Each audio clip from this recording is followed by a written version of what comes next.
zipper and a welt. Yeah, I know, I love zippers. You all accuse me of that all the time, so I put them wherever I can. I like zippers because they lay flat. They lay perfectly flat. There are all kinds of pockets that you can do, and if you buy the pants pattern, you'll get the directions for the angle pocket. You'll get the directions for the U-shaped pocket.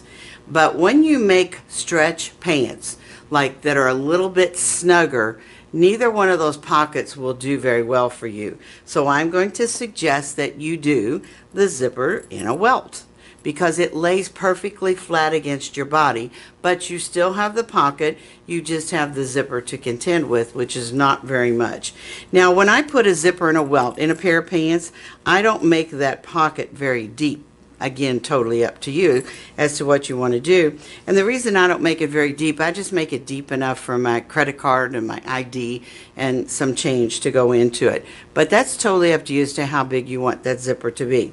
You can see in these pants I put 2 zippers in. You could just do one across the top if you wanted to. Any way you want to do this. I love zippers in a welt because, again, it's functional and it's easy to put in and it looks good.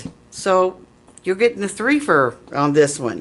Now this is a zipper, just a decoration to the zipper end. So you can do that way or not. Totally up to you. They sell a lot of these where they sell buttons. So check that out in your fabric store. Now you can see that this welt, or this hole, if you want to call it that, that zipper teeth completely fills that up. So you need to know the size of your zipper teeth before you start drawing your box, because you want the teeth to completely fill up that box. So if I lay this on top of here, I think you can see through it.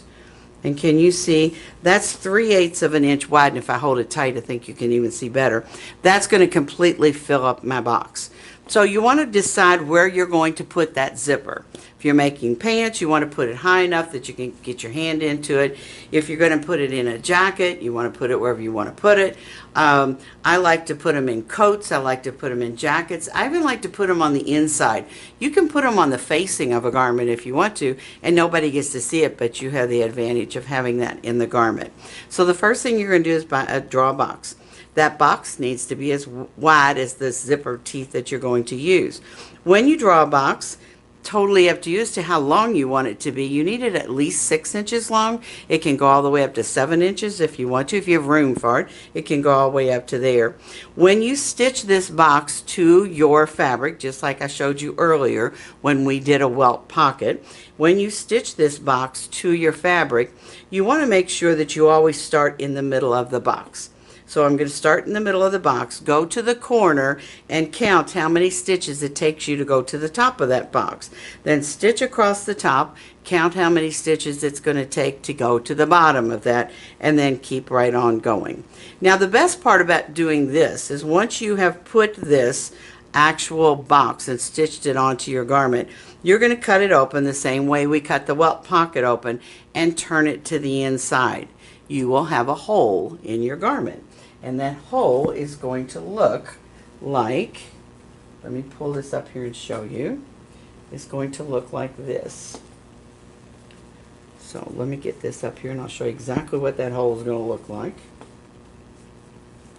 Just like this. Now, if you look at this, this is a really big hole, all right? But this is the one we use for the welt. You would put a welt in there. If you're going to put a zipper in it, we're going to pretend that this would fit into that hole. If you're going to put a zipper into it, this is a really simple thing to do. Put the zipper teeth in here like this. And when you put the zipper teeth in here, you want to make sure that you've got that pull out. So you're not going to sew over it and have the pull on the inside. You're going to center the teeth just like this. All right, just like that.